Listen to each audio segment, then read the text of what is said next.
So today, we're going to talk about one of the most powerful and honestly, one of the most controversial monuments in the world.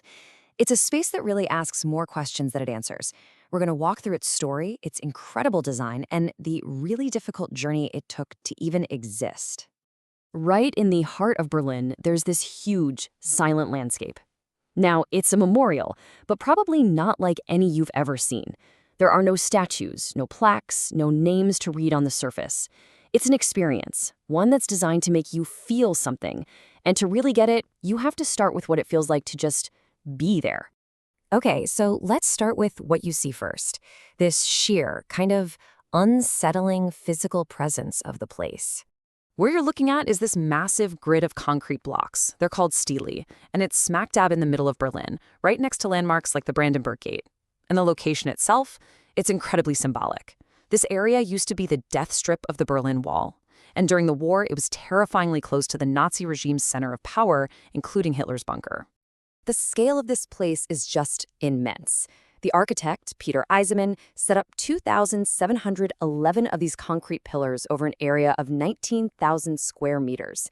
To give you an idea, that's about the size of 3 American football fields, and it took almost 17 years to get built, finally opening up in 2005. But, facts and figures can only tell you so much. The real power of this memorial is what happens when you decide to walk through it.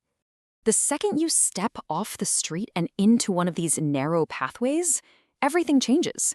There's no marked entrance, no obvious exit. The sounds of the city just kind of fade away, and you are suddenly surrounded by these silent, gray pillars. And this feeling you get is completely intentional. The ground isn't flat, it actually rises and falls in these weird waves. The pillars, which look pretty short from the outside, suddenly start to tower over you. Some of them get up to almost 15 feet high. The whole effect is just profoundly disorienting. You totally lose your bearings. This really nails the core of the experience. The architectural historian K. Michael Hayes said you feel trapped.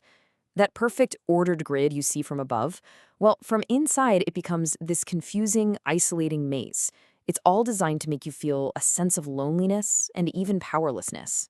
But just when you think you've figured this place out, that it's all about this abstract, unsettling feeling, you find out there's another layer to it, a much more concrete one. And this is where everything shifts. The entire field of pillars is actually built on top of an underground museum. It's called the Place of Information. It's this deliberate contrast you see. The overwhelming anonymous scale above ground gives way to these individual personal stories down below.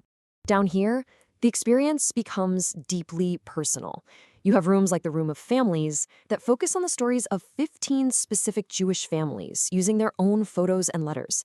It just completely shifts your focus from an incomprehensible number of victims to the very real, tangible loss of unique human beings. And then the scale comes roaring back, but in a totally different way. The Information Center holds the names of about 3 million known Jewish Holocaust victims. These names came from the Yad Vashem Memorial in Israel. Just let that sink in for a second. In one room, the Room of Names, a voice reads out the names and short biographies of victims one by one. To get through all of them, it would take 6 years, 7 months, and 27 days of nonstop reading. A single fact like that really helps you start to grasp the human reality behind all those abstract pillars upstairs.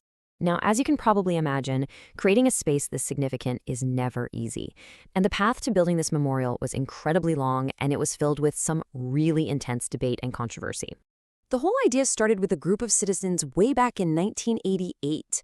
It took years of debates, design competitions, and political battles before they even started building it in 2003.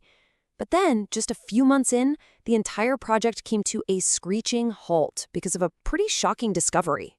It came out that the German company Degussa, which was hired to put an anti-graffiti coating on all 2,711 pillars, had a direct historical link to the Holocaust. Turns out, a company it was connected to, Degesh, had produced Zyklon B, the poison gas used in the concentration camps.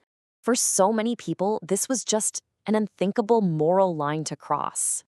Leah Roche, a journalist who was one of the key people pushing for the memorial from the very beginning, put it perfectly. The company whose legacy was tied to the very mechanism of murder was now being paid to protect the monument to its victims. But the way they solved it was just as controversial. A lot of the pillars had already been coated.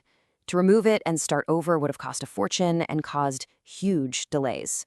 So after a massive public debate, the board voted to just continue working with Degussa. It was a practical decision that, for many, left a permanent, complicated stain on the memorial's history. So after all the debate, the construction, the controversy, what is this space supposed to be? I mean, what are we supposed to take away from it all? And this is maybe the most brilliant part of its design. The memorial doesn't tell you what to think. Its real power is in its ambiguity. For some people, it feels like a huge cemetery for those who never got a proper grave. For others, it's a chilling metaphor for how a seemingly rational, orderly system, like a grid, can become an instrument of pure horror when it loses touch with humanity. It's designed for you to find your own meaning in it. And that really brings us to the final question the memorial leaves us with. It doesn't offer any comfort. There's no easy closure here. Instead, it creates this silent, unsettling space. And it just asks us to reflect. How does a nation, how do we as people, remember a crime that's almost impossible to imagine? And maybe most importantly, how does that act of remembering shape our responsibility to make sure it never ever happens again?